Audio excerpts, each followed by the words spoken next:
right, let's give them a hand as they come up on stage.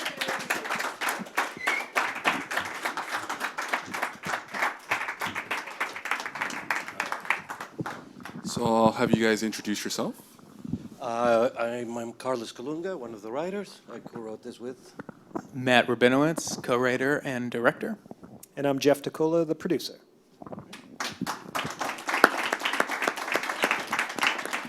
So one reason why we have these independent feature screenings is to encourage our audience members to create their own work by hearing the stories of filmmakers who's been there and already done it and who survived.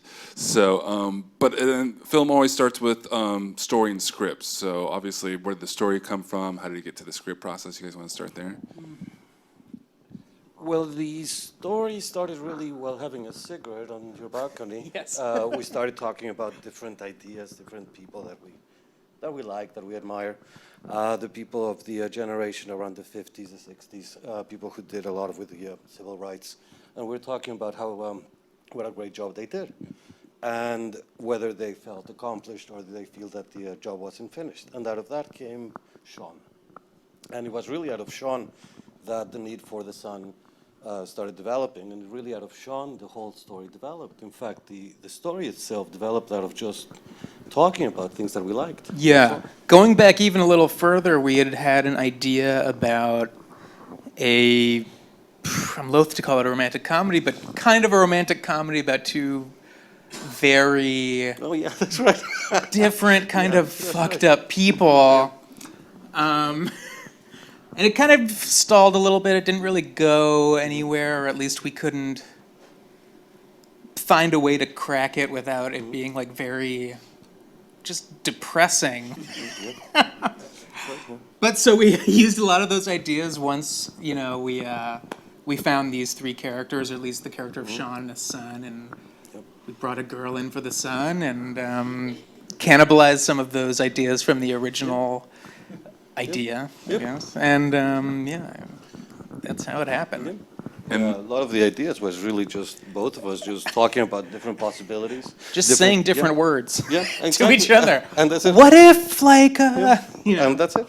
Over lunch, over cigarettes, over beers. beers. Yeah.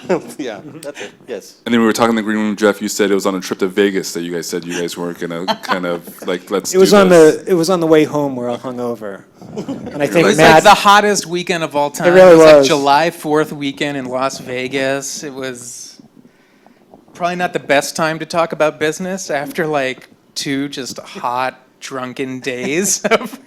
But we did good at the craps table the night before. Yeah, we did great. Yeah, we did. And you're like, let's make a movie. But on Yeah, exactly. Yeah, I mean, Matt and I, we've done some shorts, we did music videos, we did a Documentaries. documentary, we did a couple commercials, but we've always wanted to do the grandiose, you know, the movie. That's the big one. And it was really on the drive home, we're all just quiet. And Matt said, we got to make this movie. And that was pretty much the catalyst that started it. Well, me and Jeff had been in a place, and we started this company about 10 years ago, and we had been in a place where we were just finished with not making movies, if that makes any sense. Just kind of like a shit or get off the pot mentality where it's like, either we do this or we don't. Yeah. And we both find other things to do and live our lives, Yeah. and we decided to make a movie. And then were you guys, is that the decision that then had the conversation about story, or was the story already kind of You know, my circulating? relationship with Carlos has always kind of been like, wouldn't it be cool if, you know, just talking about ideas, but never really like taking the leap to doing them or like realizing them in any way. And so it was really easy when we were at that point. It was just like, okay, I'll just write something with Carlos and we'll make a movie. Nice. You know, there was never any like, oh, but how are we going to find an idea or blah, blah, blah. It was just like, oh, well, let me just give Carlos a call. Then how do you guys, how was your writing process? Did you guys sit down and always write together? Did you guys email back and forth? Kind of how did you guys get the groove? A lot of talking, a lot of discussions. You know, we would just sort of talk about every little aspect for hours and hours, and then Carlos would go and write and write and write, and then, you know, send me what he wrote. And we'd meet up again and be like, oh, I love this, maybe less of this, more of this, blah, blah, blah. And it just kind of went like that for, I don't know, 2 months, 3 months maybe? Like not a long period of time. And then we brought Jeff in once we were like confident enough with it to have some outside opinions. And I was always the guy like peeking in the window. You guys done? How's it going, guys? Hey, what's up? How, Yeah, and then Jeff gave us some notes and we, and how long was this incorporate process some of before those. you felt like you got a script that you were ready to move forward with? How long was this process for you guys? Probably about 6 months. I think we started writing in July. We finished the first draft at the end of October and started pursuing the actual making of it in January. Yeah, because we were right? looking at houses. and trying to Yeah. figure it out. Yeah, once we all came back from, Christmas break, basically, we were like, all right, let's do this. Let's get this happening this year. And still a little bit on the writing, do you guys feel like you had very different styles of writing, or do you guys feel like you were super simpatico and was like sharing a brain type of thing? How would you describe that as writing partners? Not quite sharing a brain, but we'd always know what the other person was talking about. There wouldn't be a long process of like, I don't get what you're talking, if one of us brought up an idea, the other one got it pretty quick and would run with it. And then once you kind of have that script, what was it? Jeff was kind of on board to start the pre-production. Was it like, okay, we got our team. Did you have some other people that kind of helped kind of the pre-production mode? Kind of talk about kind of the next step. So we had my fiance, Eleanor White, right there. Let's give her a hand. Yeah. That's true love if you make a film together. Yeah. So she obviously was there from day one. She couldn't say no. She literally couldn't. So she helped, finding a house. She also did all the costumes, all the props, all the interior design, the set decorating, and She's a Renaissance woman. she really is. And so that was incredibly helpful just to have a person doing that, from the get-go, and. And we brought SAG in. Yeah, we brought The SAG in signatory early. process, have to mention SAG. And I'm probably getting ahead of myself, but we got a lawyer, an entertainment lawyer, which was extraordinarily helpful because he told us things like clearance, you need a clearance person, you need a title search, you need all these, Things that we never would have things thought that of I wouldn't have otherwise. thought about. And he really helped quite a bit. I highly recommend getting a good lawyer that knows how to push a film through. And I mean, this was a very low-budget movie, but the things that we had done before were like, no budget. We'd never had a budget over $1,000 before. So it was quite a steep learning curve, just like, even on the super low end, this is how it's done. And talk a little bit. How did you raise some money? Was it a Kickstarter thing? Was it a little We credit did a cards? Kickstarter. We, hassled everyone we knew for money, and that's how we got the production budget. Just hassling friends and family, trying to squeeze every penny we could, and then for our post money, we did a Kickstarter, and thankfully got Yeah, it exactly. just barely. But Yeah, in the post facilities, we used headquarters and we used Mercury Sound. They knew what we were doing. They knew our budget, and they really polished this thing yeah, tremendously. they took us on as a charity Yeah, project. they really did. They really helped us quite a bit. Yeah. And they let us know. I mean, And they not in a let us bad way. know. They're like, once a They year, want our next film. we take on a movie they're that we great. do just because we like it, not because Yeah. we're going to get But rich off it. I mean, they went above and beyond. How did you have a connection to that? Like someone working there? How did that kind of come about? Yes. I can't remember what it was. Oh, someone who I used to work with had just done the color for a movie that they had made at headquarters. Yes, yeah. And then But we didn't- headquarters I and don't think Mercury we knew Sound that worked going together. Because we were looking at different post facilities, and it Can't kind of just remember. happened. I mean, it all happened so quick. Yeah, it did. It's It was, hard to. yeah, It's hard to pinpoint exactly when yeah. things Yeah. happen. It was a busy time. Talk about some of your other department heads, like your DP. Sound like you had a department head of Yeah. one Renaissance woman, but who are some of the Yeah. other kind of crucial people that helped you So our guys out? DP is this guy Adam C.K. Volek, who I think just did an incredible job. Really made the movie not look like a shoestring budget movie. You know, I feel like it looks like a real movie. You know, and that's 99% of his eye and his camera techniques. Like, we weren't using very fancy cameras. You know, it was a Sony F3, which is kind of like a higher end prosumer Sony camera. He made it look awesome. We had an incredible gaff team, Chad Doherty and Dasha. I don't know that I can't remember last name. ever even heard her last Yeah. name, but they were great. They were a 2-person gaff crew, and Which is God, they unheard were of. like Unheard a team of. of 10. Like, it was insane the amount of things that Yeah. they were able to do in the amount of time. I mean, we only shot for 18 days. Yeah. It was They were constantly working. constantly. They Constantly. never, ever got a I break. feel bad. I didn't feel bad because they obviously loved it so much. Like, they were having so much fun. You can tell, so many times on film sets, there's so much waiting, even with the, crew, that they were just, you could tell they were having a blast. They were like inventing new camera rigs and building them out of like plywood that we'd find in the alleyway. I mean, they were awesome. They were just the best. And We this, actually, I mean, to say, we had a great crew. We had We had an incredible crew. great art department. Yeah. Great camera department. Great gaffer. and, Yeah. I mean, it was just. And, it really all beyond came being really together. good, they were all just such good people Yeah. and really nice and cool, and we'd all hang out and have drinks after. We rapped every night, and it was just great. with a room, an audience of actors, I want to talk a little bit about your casting process. Did you guys write with anybody in mind, or were you like, okay, we're going to write, and kind of, how did that process come about?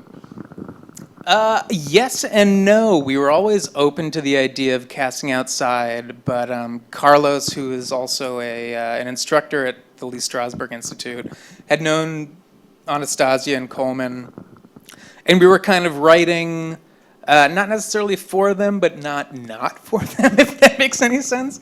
Like, basically having them as placeholders just in case, and then, they came in and we all talked about it, and we all agreed, like, yeah, I think they'll probably rock this. They'll probably do really good. And we started rehearsing, and it was going really well. So it was actually incredibly easy to find them. And then Max was my neighbor growing up, and was my best friend's father in kindergarten, my kindergarten best friend's father. And he would drive our carpool and all that stuff, and so I've always been a huge fan. His bits in that van, incredible, even better than his Barney Miller stuff. So yeah, once we had pursued another some different options, and those weren't really working out so well. But one thought of Max, because he hasn't really been acting much in the last 10 years, and I don't even remember how it happened. It was late at night, and it was just like a light bulb going off. Max Gay, I'll give Max a call. And we called him the next day, and he was in. He was like just getting back into working, and it was, perfect synchronicity. He loved the script. He came to meet us, and it was great. He was that guy. We didn't write it with him in mind at all, and he just totally embodied it, added more things to it that I never would have thought of. He actually Yeah, spent, he was just so spent a few great. days at the house. He Yeah, actually, he actually lived in slept the house in the room while we which- shot. It so- was great. He was incredible. So talk a little bit about that location. How did you find it? What was the process of finding the house? Where was it? It was pretty deep in Van Nuys. We found it in a It was vacation rental house. It's hard to get a house for Website. 6 weeks. And I think me and Lee, we were looking, Lee found the house, and she thought of vacation rentals, and we just looked at that, and we went to a lot of vacation We went to rentals. so many. And most of them have stainless steel appliances. They looked brand And they look, and this is not what Sean Yeah, we would wanted have. a house that looked like a house, that looked like Yeah. a normal person's house, and most of these vacation Yeah, rental just houses too look like fancy model homes dancy. or And then when something we- out of Architecture And they were Digest. also way too small. How could you Right. put all these people in there? And then we found this one in Van Nuys. I don't even think we wanted to go there. We're like, we'll just Like, go yeah, there. it was gonna suck. And we walked in. I think we just saw the kitchen. Yeah, and we we're saw like, the this is kitchen. it. We were like, oh Yeah, my god, done. this is perfect. Yeah. And it And- was like, it's way out in Van Nuys. There's, no real noise. I don't know why there would be a vacation rental in Van Nuys, but it was so perfect. Yeah. And then the house, and then the house. Yeah, actually, that's a good question. Yeah. Why? Yeah. And then Like, it had, we almost didn't see it just because it's like, why would a vacation rental be in Van Nuys? Like, who's funny. vacationing in Van Nuys? It was meant to be. people are. It was meant to be. It was totally meant to But be, it also and it was so it had a perfect. tennis court on the property. Yeah. Which was great because we got to put craft services there. Yeah. So it was a big property, and the DP doesn't live in LA, he lives in Toronto, and we had to put him out. We were gonna put him up at a hotel, but there was an extra room in the house, so the house was Yeah. kind of like home base for a lot of Yeah. things for 6 weeks. So it's then- kind of worked. Did you guys commute back and forth, or did you have? Yeah. Yeah. Okay, so everyone else still commuted and everything. Yeah, by the second or third week of shooting, I'd found like a network of shortcuts. I could get there Yeah. in 15 minutes. Yeah. It was like, Yeah. it turned out to be perfect. Van Nuys is not as far as it may seem. Maybe you can vacation there sometime. Hey, The only problem with Van Nuys is the planes going overhead. You just gotta, Yeah. you just gotta yeah. wait. So this is part of the evening where we get to where we kind of talk about maybe behind the scenes. Everyone saw the final product, but is there any shots or scenes where you're like, if you knew what had to happen to make this scene happen, did dogs start barking? Did like planes stop flying? Did cops, look? Anytime Turn an we eye. shot outdoors, it seemed like every plane on Earth decided to go at that moment. And everyone wanted to cut their grass. Yeah, and everyone wanted to mow their lawn, and ambulances would go by. It was a bit of a nightmare on the sound level. So anytime anyone is outside, we had to like ADR every line of dialogue and completely make it from scratch, basically. Other than that, it was fairly smooth. Look at them. It's just easy as pie, huh? Well, we were also motivated, Like, and we had such a short amount of time. We had 3 weeks to shoot everything, and so we kind of didn't really have a chance to think twice about anything. I mean, the biggest problem was Max's first monologue. We shot it, and we all thought it was perfect. We all loved it, and we were talking backstage about how we brought our editor on from day one of shooting so he could get a feel for the project, and so we could start seeing, like assemblies of scenes as we were shooting them, basically. And so, what was it, the third week, whenever we were about to wrap out the house, the editor sends us an email of his mock-up of that monologue scene, and he's like, guys, you need to see this. And we watch it, and we're like, oh man, it looks great. And he's like, no. There's like a giant gaff box in the middle of the frame that, can't be there because it looks like a giant gaffer's box. And I didn't notice it at all because I was just mesmerized by what Max was doing. That like we had to like stop production for like an hour and a half, 2 hours, and just sort of like go over every option of what was possible. Yeah. And then we get an email from Tim, our editor, who's like, well, I just bought this special effects program. Maybe I could tool around with it, see if I can fix it. And we're like, if you think that'll work, then cool. I mean, I highly recommend having the editor there day one. Absolutely. I mean, the first scenes we shot were just, everyone just kind of just shows up at the same time, and then there's like 35 people there. And then at noon, Tim showed up. And he's like, I'm ready. And it's just kind of surreal. It's like, all right, here. And it's like this bit, you just give him a little Yeah. card. It's not like big, huge tapes. It's just like, here you go, here's an SD card. And it was very helpful to you, I think, because you got to see the dailies, you got to see how it was working Yeah. throughout the week. So I highly recommend it. Get in an editor. If we had, missed a shot or something, he Yeah. would let us know we need, an insert of her hand grabbing the book or whatever. Yeah, it was great. And but anyway, to cap off that story, he was able to figure out this new special effects program, and now that box is not there. We also had to do things like Clarence. We used Matt's car in the shot, but Matt has a license plate, and California won't let you use that license plate. So we had to spend some money in post to change the license plate. And there's like a standard number in Yeah. every single movie. So now when I watch a movie, I see that same number over and over. Yeah. So if you notice, I probably ruined a lot of movies for you, but it's one license plate for everything. And we changed, if you ever watch the movie again, the liquor bottle was actually Jameson liquor. Yeah, which And we you did, which can't we couldn't use clear. that. Yeah, I can't clear that, so we change it to the editor's name, Timothy. So if you ever watch the film, it actually says Timothy on the bottle. And then we had some great post people that did that. Yeah. So Talk a little bit about not only post, but then like festivals. What did you guys do in pre-production and production to set you guys up for a successful kind of like festival? I don't know that we did I don't think- anything. Or Yeah, maybe we you didn't didn't do think- anything yeah. and Once it We became tried- clear that we were gonna make the movie, we kind of just focused on making the movie, and we're Yeah. kind of flying by the seat of our pants for everything else.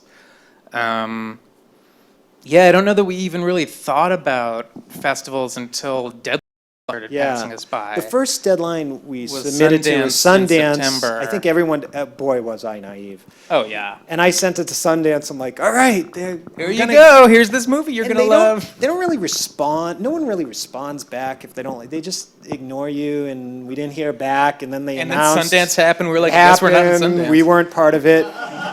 But we also submitted early to South by by. Southwest, and we got in. And that was the big catalyst that Yeah. just set this whole thing in motion. And once you're in South by Southwest, everybody calls you. Everyone, it puts you on the map. Yeah, from there you don't And have then to it was submit. just They'll, ask you to be And then part of it. since then, we've been in probably about 35 festivals, actually. So we've been in a lot. We've been all over the place. And then things like this. you know, Yeah. So it's been really successful. And can I plug that it's going video on demand? plug. Plug away. 5/5/15. So we have a distributor, Virgil Films. And we actually just saw the DVD tonight. They're going to do a DVD release too. And 5/5/15. Cinco de Mayo. That's right. Congratulations. If you're looking for a Cinco de Mayo Yeah. gift for somebody. Yeah. They'll have a party. Yeah. I guess that's the point of every film, to have actually people see it, so. I think that's the goal. pretty good. Yeah. We always like to wrap up. Advice you would have, because this is your first feature, so now that you've kind of learned, what advice would you have for people making their first feature? I'm going to kind of give it a little context. Writing the first feature, directing, maybe co-writing, and then producing. Any advice you would give them now that you've done your first feature? I mean, the most important piece of advice I would say is just do it. Don't think twice about it. Just do it. Find a way to do it. Get a cheap camera, and do it. Even if it's just for YouTube, just put it out there. Once you do one, people trust you to do another one, hopefully. But just do it. Oh, man, that's such an open-ended question. As a producer, Yeah. I would say get a good team together. I know I mentioned a lawyer, but that was invaluable. And just do a little research. Surprised. There's a lot of stuff to do. You put the team together. There's a lot of the SAG to deal with, which actually was pretty easy. Just do a lot of 5 or 6 other unions. Yeah, there's things it's my first one, so things kind of surprised me. Like, oh, you have a horse. Oh, you need to contact the Humane Association. So it was like there was things like that. So there was a lot of work involved. But get a good team, ask a lot of questions, talk to a lot of other producers, which I did, and just move forward, and you'll figure it out. As it happens. I have if anyone's producing a film, talk to me. I'll tell you all my stuff. He's got a list. I have a list. Carlos, how about you for writing? I don't know. I mean, the main thing I would say is just do something that you really love, something that really excites you. The worst thing I think that we could have done was do something just for the sake of people like that. It was never like that. It was always something that we liked. We were really enthralled by the ideas. Yeah. So what I would say is make sure you love it. And then, Don't do it for the money, ever. yeah. Or the lack thereof? And don't have explosions or car chases. Too expensive. Yeah. Put all the people in one location for the whole One location. time. Lock them down in one space. I think it's a great place to end. Let's give them a hand, say thank you. Thank you so much for coming. Thank you for having us. Absolutely. please do fill out those surveys. They're going to be around if you have questions or want to say hi. And thanks again, guys. Thank you very much.